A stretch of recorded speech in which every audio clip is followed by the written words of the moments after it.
bakit yung avocado ko ayaw magbunga lampas 10 taon na. Ayan, ang number niya 906. Meron po talagang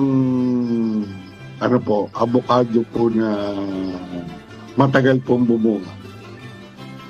Ano po, yan po ay namunga na minsan. Ganyan po nangyari sa aking Avocado? Okay. Ang ganda ng ibinunga, bago ngayon, hindi na namumunga. Sabi ko, Bakit ganon? Ngayon, ang ginawa po namin, linagyan po namin ng 2 sakong chicken manure. Pero, hindi pa rin po namin alam kung bakit. Ang ganda pa naman po ng bunga niya.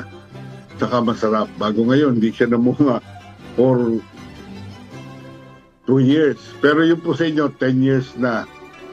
Pero baka po namunga na po yan. Kaso hindi nyo lang po napansin.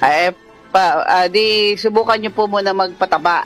Magpataba po kayo. Baka po kulang po kayo sa pataba. Mm-mm. Pag hindi pa po namunga itong darating na season, i-prune po ninyo. Okay. O kung ngayon po kasi tapos na po yung season ng avocado, pwede po nyo i-prune. Ngayon na, okay. Naputulan po ninyo para next season po Ready na magkameron siya. siya ng bagong apo. Okay, sige. Yung ating texter, Lagyan nyo rin ng pataba, ha? siyempre, kailangan ng pakain. Okay, sige, sandali. Isa-isa lang.